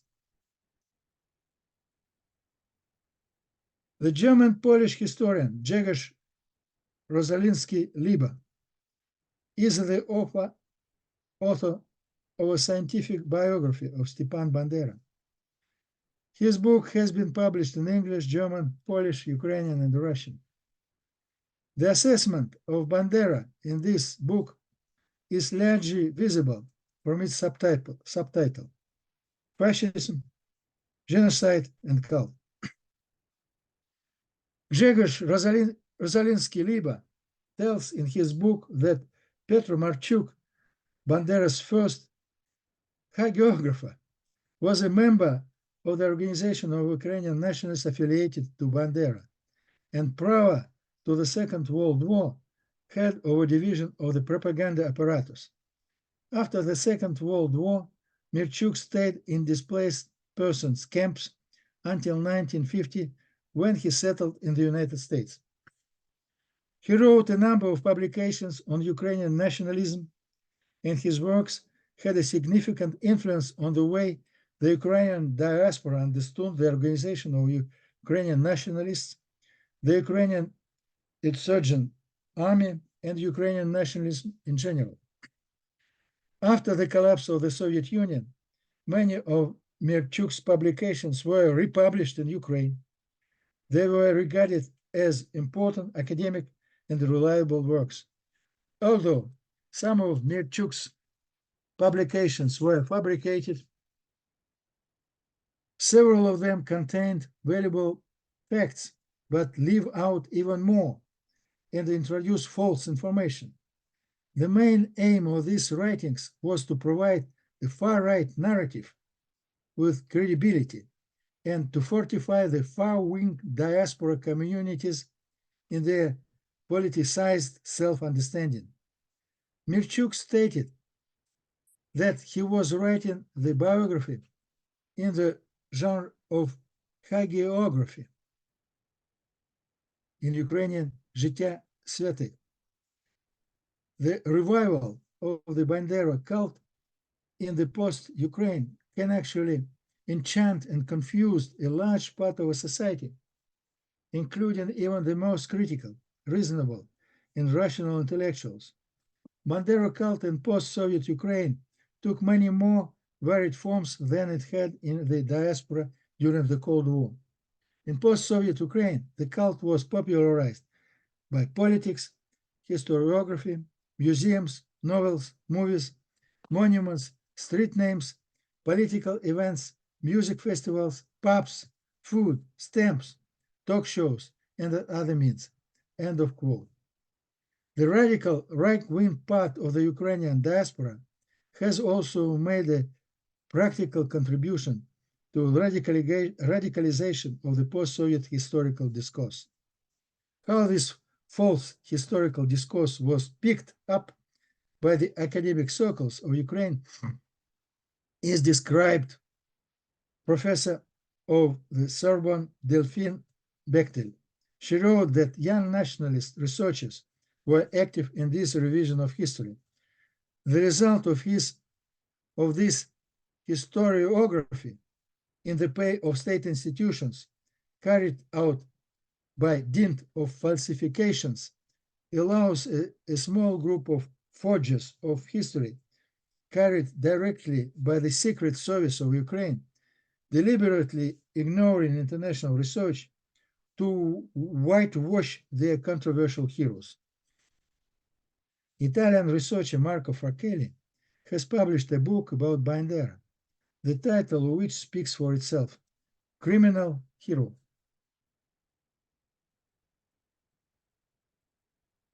The establishment both in Russia and in Ukraine of oligarchic anti-people regimes, which along with a drop in the standard of living of the majority of the population, as well as general chaos, caused discontent among the broad masses of population. The situation arose similar to that observed in Italy and Germany after the First World war, a situation that gave rise to Italian fascism and German Nazism.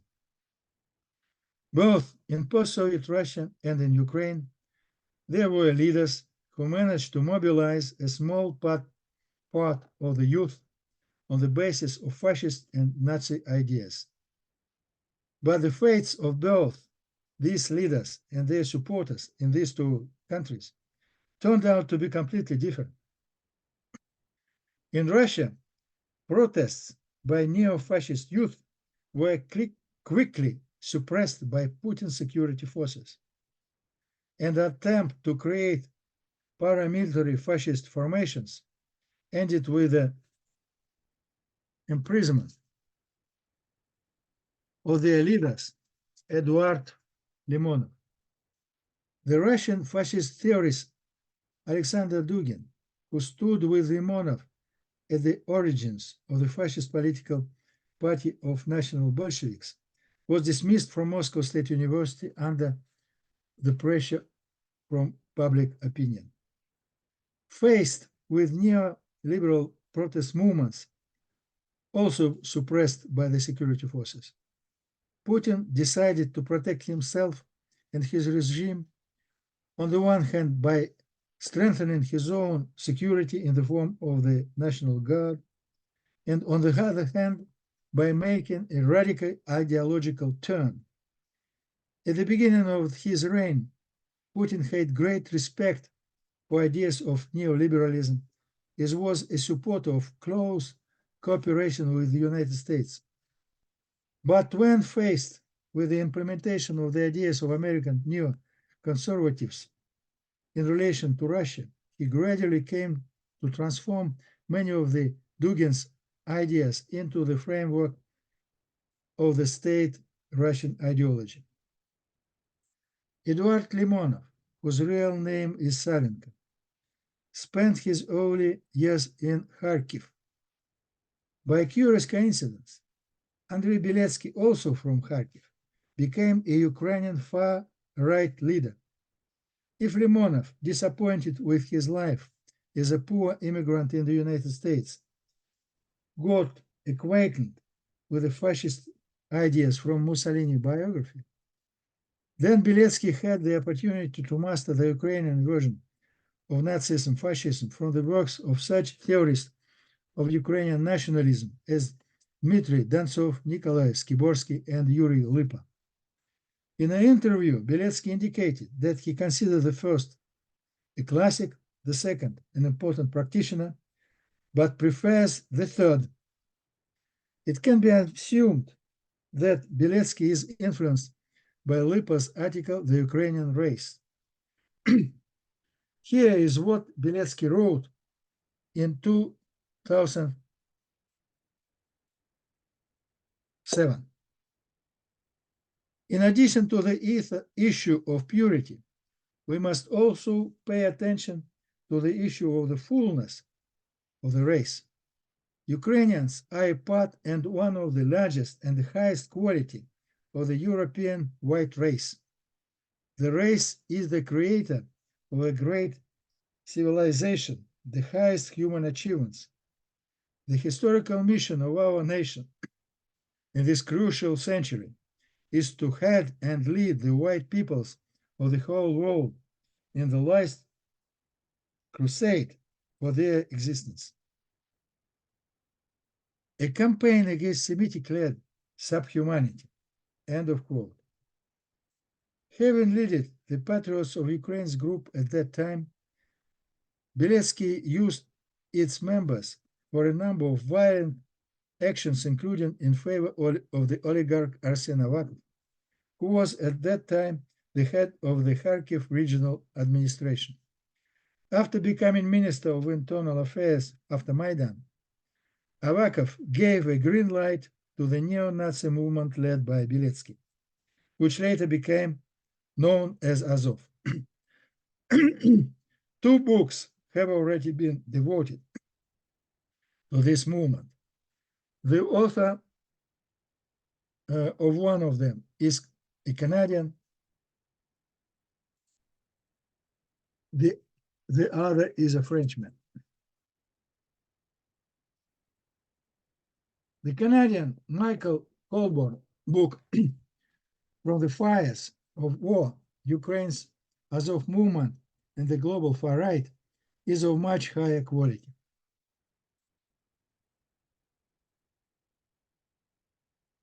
The book of Americans, Medea Benjamin and Nicholas Davis, on the war in Ukraine, contains the following information. The openly neo-Nazi Azov battalion became the best known and most feared of these units. It was founded by Andrei Beletsky in May 2014 as an offshoot of the right sector militia that was assorted the self-declared Donetsk and Luhansk People's Republic in eastern Ukraine. Beletsky was imprisoned in December 2011 after being wounded in a shootout between rival neo-Nazi groups. Beletsky was released as a political prisoner by the post-coup government in March 2014 and was appointed a leader of the right sector militia until he split with it and founded the Azov battalion in May 2014. The Azov battalion grew into the Azov regiment, which became a hub for neo-Nazi network around the world and a magnet for neo-Nazi, white supremacists, and other extreme right-wing militants seeking military training and combat experience. The far-right Azov regiment was one of the first units to receive U.S. training of new U.S. grenade launchers. Congressman Ro Hanna had proposed amendments to several military spending bills to prohibit the use of U.S. funds to arm or train the Azov regiments due to its neo-Nazi ideology and links to other right-wing extremist groups. The amendment was finally passed in 2018. Since the Azov regiment was by then fully integrated into the Ukrainian armed forces, it would have required strict monitoring and enforcement by US forces in Ukraine to ensure that it did not receive the same weapons and support as other units. And it's unclear if or how the ban was even enforced. After the Russian invasion in 2022 led to the withdrawal of US military trainers and huge increase in US weapons flowing into Ukraine, it surely became impossible to prevent US and allied weapons falling into the hands of the Azov regiments or the international networks of right-wing extremists and terrorists connected to it. End of quote. The book, The Tragedy of Ukraine, by American political scientist Nikolai Petrov, provides a detailed analysis of the decisive role of neo-Nazi in the events in Ukraine. Nikolai Petrov is a professor of political science at the University of Rhode Island. In 1989-1990, he worked at the US State Department as a special assistant for policy in the Office of Soviet Union Affairs and a temporary political attaché at the US Embassy in Moscow. Petrov, in his book, argued that figuring out why Ukrainian politics is so enthralled to a far-right nationalist agenda, that is, at least according to the ballot box, very much of the minority nationwide, is of central importance to understanding the persistence of the tragedy of Ukraine. The most general explanation of this phenomenon, which is given by Nikolai Petrov, is the following.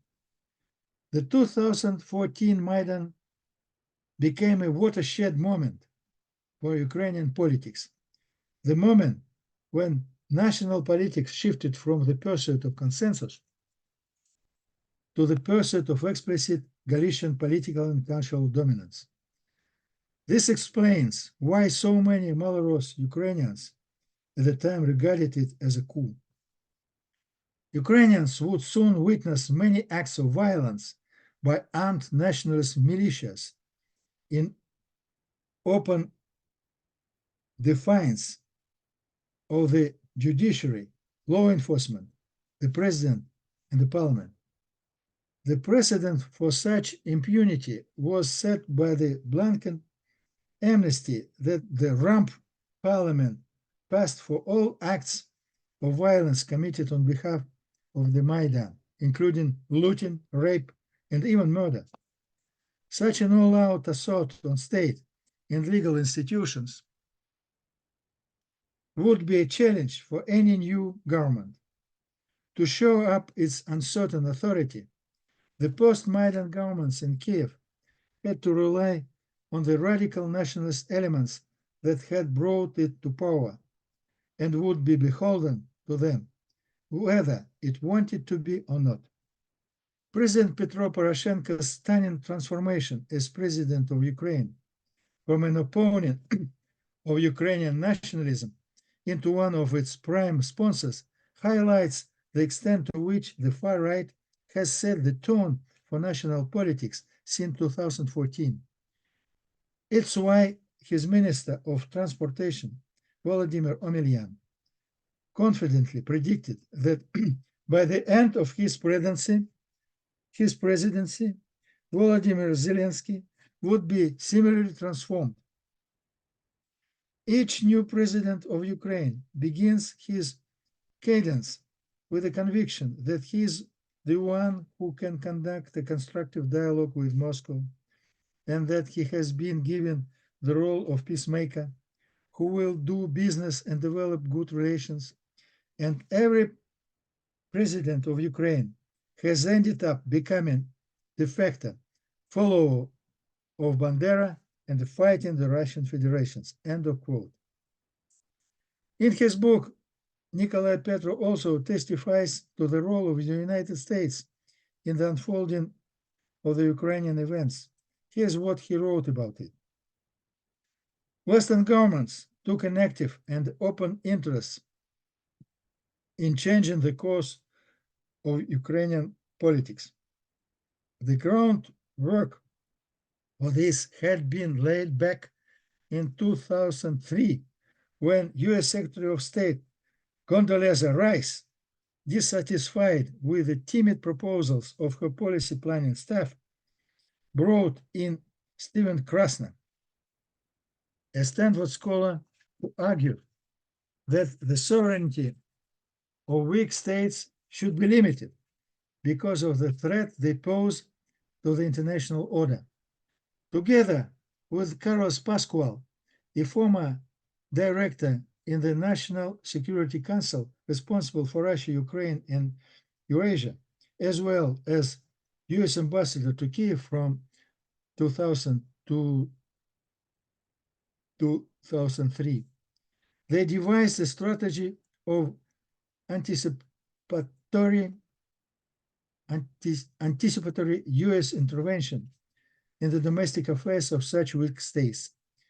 A list of countries liable to collapse due to internal conflict was drawn up, and reconstruction blueprints prepared for them. Any state willing to share sovereignty with an external actor such as another, obviously Western state, or a regional or international organization could expect to receive Western financial, political, and military assistance. Pascual later explained that the goal of such intervention would be to change the very social fabric of a nation. Ukraine was an obvious candidate for shared sovereignty from the start.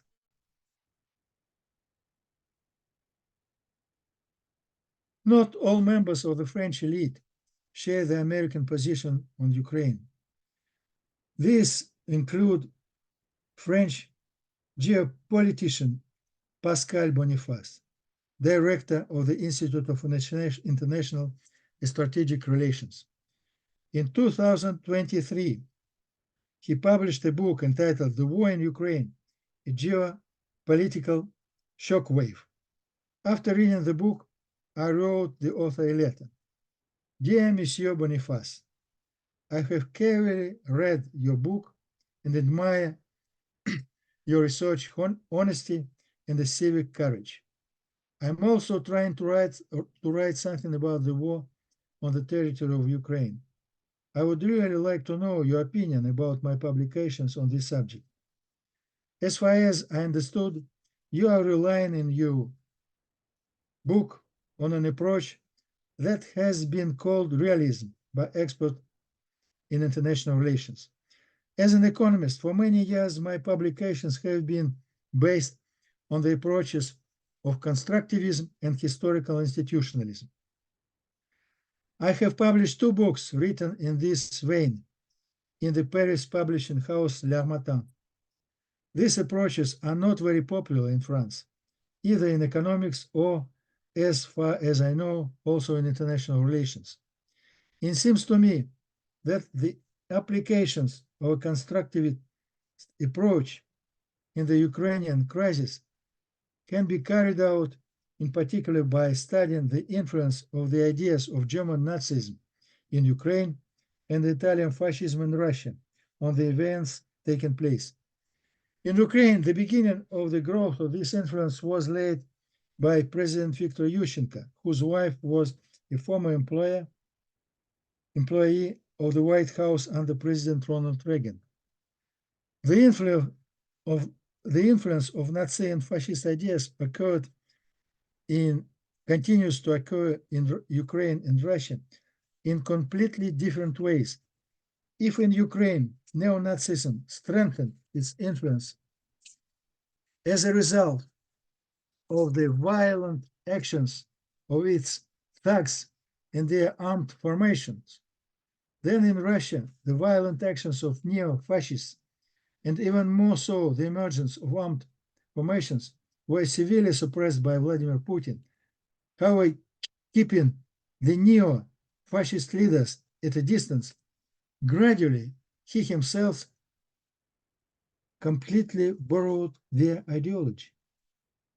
One of the elements of this ideology was the eternal imperial character of Russia, and Putin did not accept it immediately, but only after several years of his rule.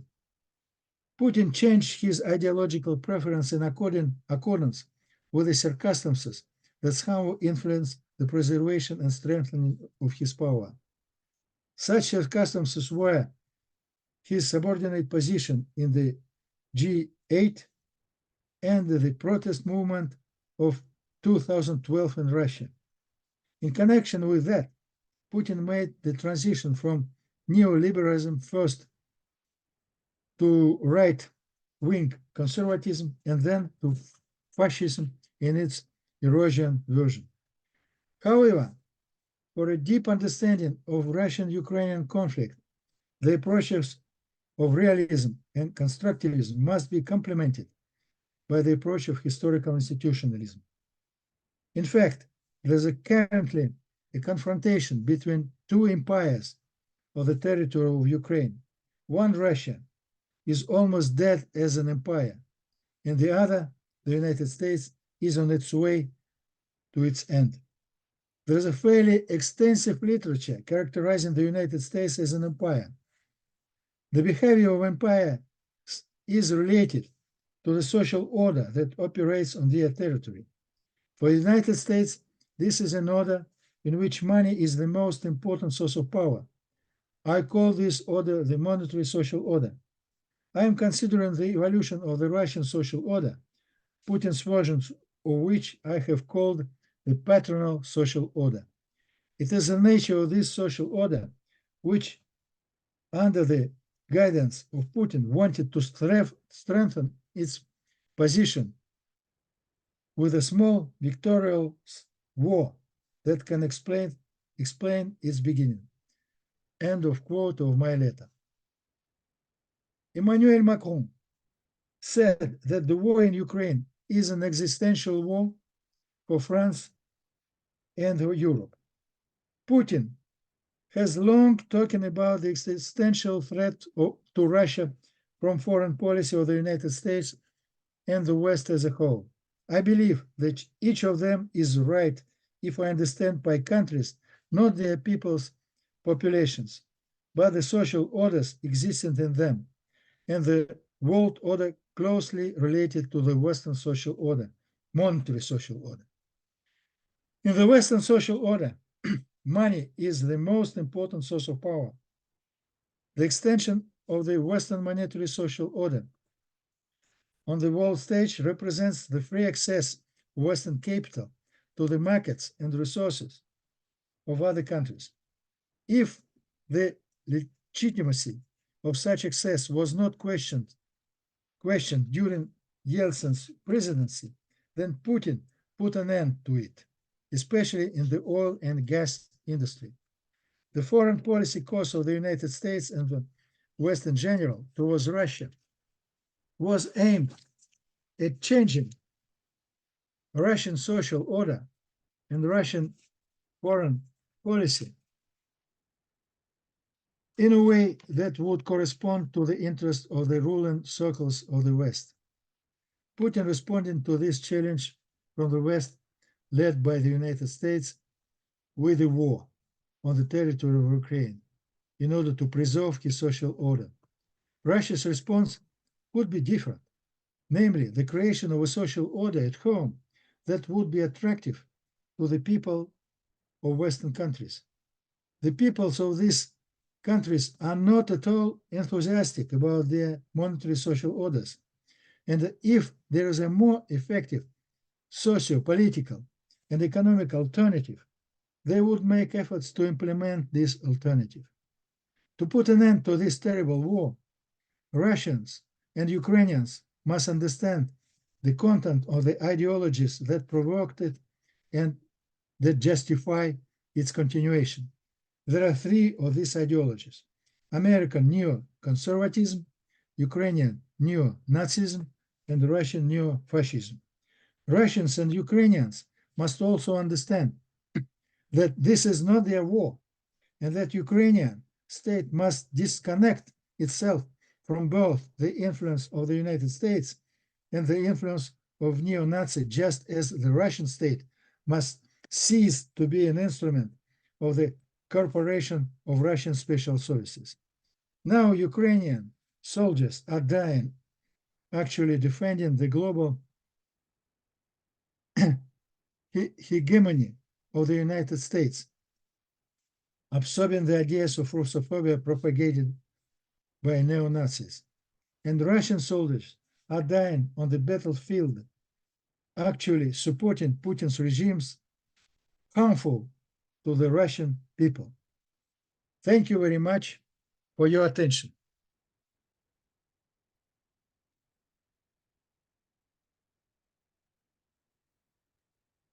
Thank you very much, Vladimir, for your presentation.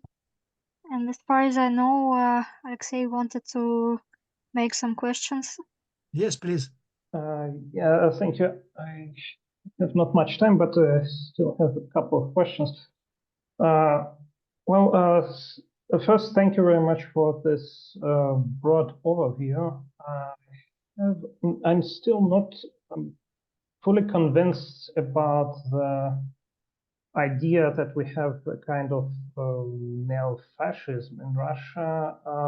What would you say are the key traits that allow us to define the current Russian regime as such, as a fascist regime? That would be the first question. The second one is about neocons and paleocons. You have Sorry? Neocons and paleocons, paleoconservatives. You have spoken. Neoconservatives, yes. Yeah, you have explicitly analyzed the role of neoconservatives. I would say the peak of the influence of neocons in the A little bit louder, please. Yeah, I would say the peak of the influence of the neoconservative party was under the George Bush Jr., which is some 20 years ago, or a bit more. What role do the paleoconservatives play in this picture? And would you say that, for instance, the politics of Biden administration is a neoconservative politics, or would you say that Donald Trump is a conservative, and if so, what kind of conservative, paleoconservative or neoconservative? That would be the second question. And the third question is about social orders. You have mentioned, explicitly analyzed the American social order, but what about social orders in European countries, for instance, in Germany? Would you say that it is pretty much the same? I live in France, not in Germany. Sorry? I live in France, not in Germany. Yes, of course, but you have mentioned France, you have mentioned Europe in general. You can also speak about France. Is the social order in France the same, pretty much the same as in the US from your perspective, or are there some discrepancies? So that would be the third question.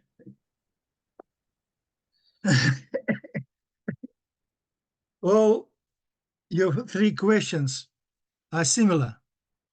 They concern ideologies. And I will begin from the third one, because everything could be explained by the notion of social orders. It's not by chance that I begin with explanation of money and Western social orders, which I call monetary social order, is based on the dominance of those who have a lot of money. So without understanding the nature of money, it's impossible to understand what my talk was about.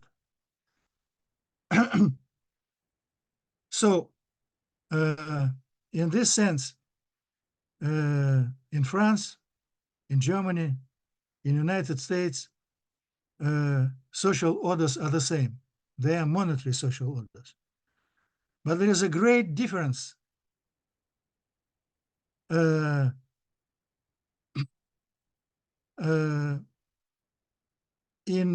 their role in the world order. And this world order is based on the monetary social order of the United States, where money is the most important source of power. So, as you know, I quoted a lot of books, and practically all your questions can be explained by the quotations I presented here. Maybe it's difficult to catch the sense of these quotations like this. I don't know. But practically world, actually American, primarily, world order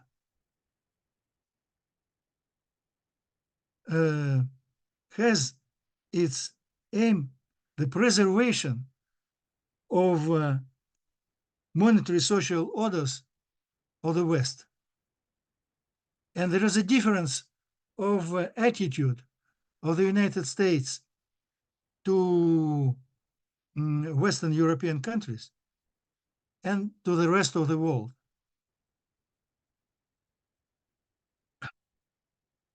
Western countries are considered as vassals, but vassals with whom United States cooperate. The rest of the world, they are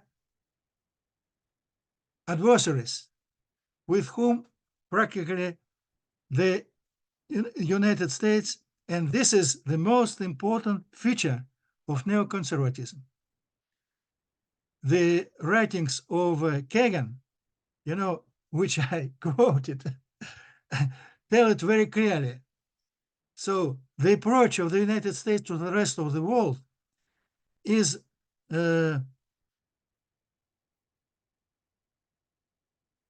compulsory actions, and all these multiple military bases around the world serve this aim.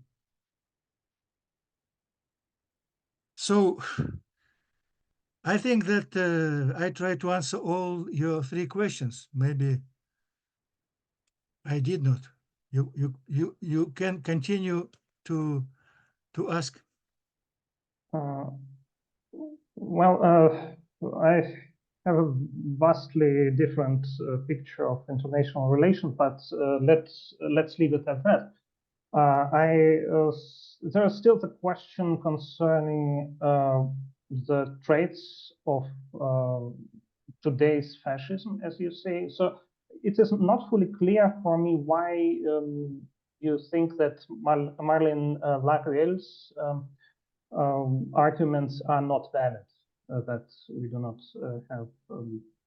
have fascism in Russia. And in fact, I think the notion of fascism is really overused today, and not only for the analysis of Russia's invasion of Ukraine, but also generally for the description of different political events and trends worldwide. So I'm still not really convinced that we have some kind of fascism nowadays in Russia, primarily because there is still not no concise ideology in place. Russian statesmen themselves say that Russia needs an ideology, meaning there is. It's called patriotism. Well, it is not enough for us to call. It depends for whom it's not enough. Fascism. For Putin, it is absolutely enough. Well, okay, let's leave it at that. But there's also the question concerning the paleocons, which I'm not sure if you think this is a separate movement, or this is all part of the movement of neocons, because I think Kagan and other authors, of course, there are excuse me. Kagan and other authors you mentioned mostly classical authors from the tradition of neoconservatism. But there's also the other tradition of paleoconservatism, which emerged as an opposition to this tradition after the Second World War. So I would say what we see nowadays in the US is really a mixed bag between different movements, between different conservative movements. I would not say that neocons are the dominant movement as of now, but I would just like to know whether you consider Donald Trump as a conservative, and whether he is a neoconservative or paleoconservative or another kind of non-conservative. So which one would it be? I will say you immediately that my approach is based on the theoretical approach I announced at the beginning.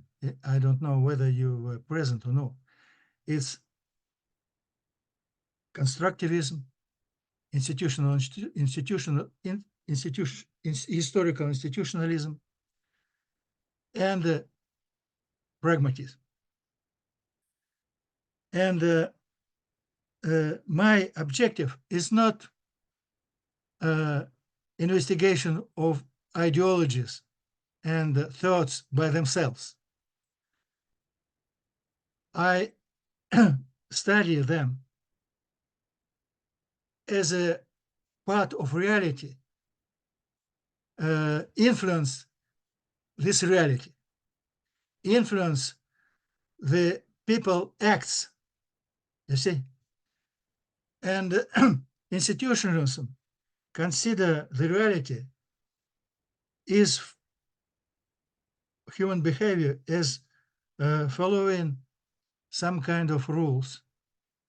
And behind these rules, there is always some ideas, some beliefs.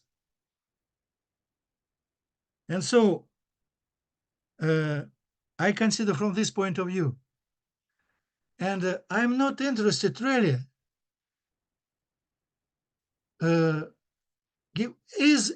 if Trump, for example, shares the same ideas on this point with such and such political actors. It's not interesting for me. What is interesting, you see, for example, Ukraine. It's a very interesting question. Presidents change, but policy remain the same. And even more, in electoral programs, they envisage something that they will reject quite quickly afterwards. Not because they don't want to implement it, because the rules installed in the society do not permit to execute these promises. And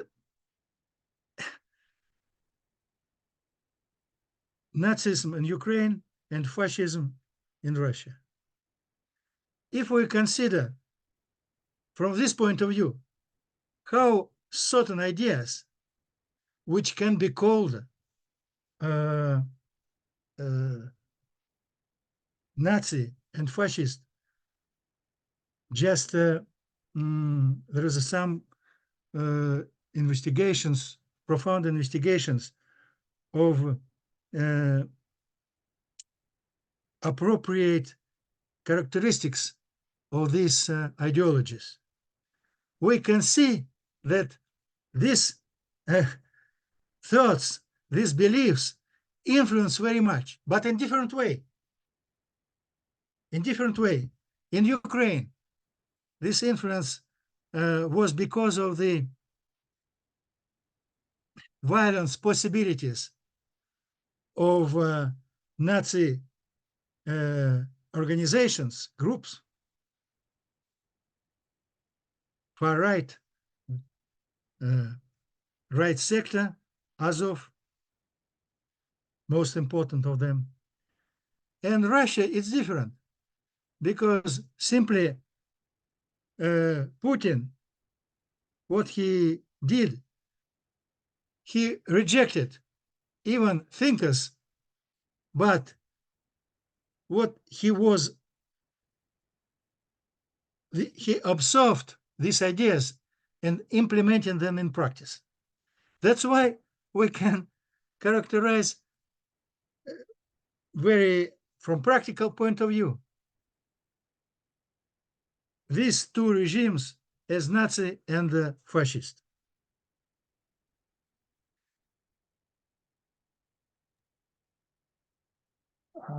Thank you. I have to go, but well, my stance on Ukraine is certainly different. I do not think that there is some kind of Nazi majority in Ukraine. It does not matter. Look, it does not matter how large they are. What does matter? How they could influence the events. How they could, and they influence them. You know, I did not mention in my talk today what happened, for example, in this first year of the Zelensky first year of his activity as a president. Because in his program, it was supposed to install real peace and the hostile activities in Donbass. And he sincerely wanted to realize these promises. And he went to Donbass. It was documented. There is a video with detail. This trip, I think 2 days. It's not just for several hours. It's for 2 days, and it's very interesting to see this video. He did not succeed to do what he wanted. Why? Because Azov was there. He did not hear about the realization of the program of Zelensky. And Zelensky, president of the country, had nothing to do.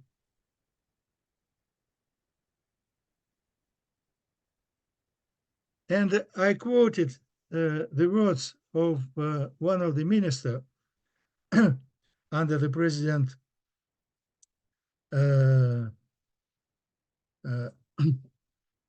previous president of Ukraine. He said that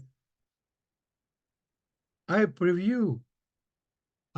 am sure that Zelensky at the end of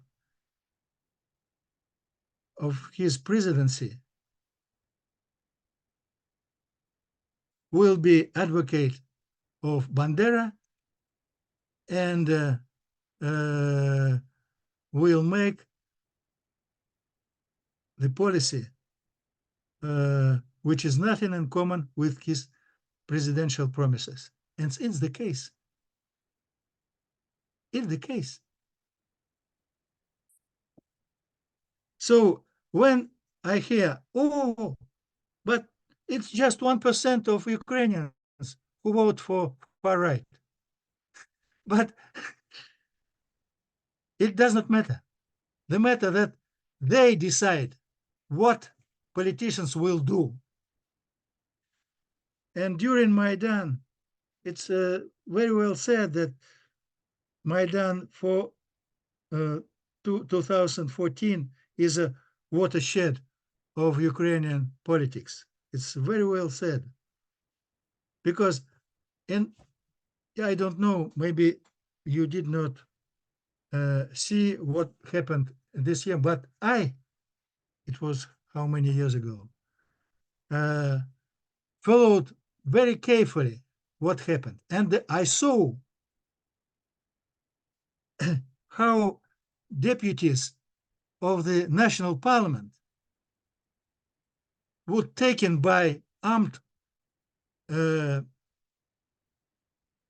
young men and put in the garbage containers.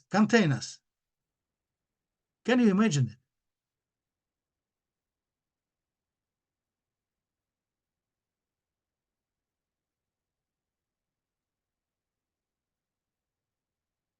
Go on. Yeah, as I see, we have really different views on Russia and Ukraine. I'm still not really convinced because I do not see how it's. No, look, Alexei, I will say you. No, sorry, I have to go. We can continue this some other time. I just wanted to express my own opinion, if I may, because, well, of course, there are many issues with Ukrainian politics. That's many hurdles. If Ukraine wants to be a full-fledged democracy, it is another question. But I would not say in any. But there is no democracy. No in France, no in the United States. No full-fledged democracy from my point of view because of different. No, democracy is very well. It's sure, the power of people. Yes. Demos, correctly. Certainly, Power yeah. of people. But No. okay, if I'm not allowed to express my opinion, I Go just, ahead. Go ahead. Excuse me. I just want to briefly express my opinion because I have to go in like 2 minutes. So I would say primarily, okay, let's not talk about democracy, but let's talk just formally about the criteria of what can be called fascism and what can be called Nazism.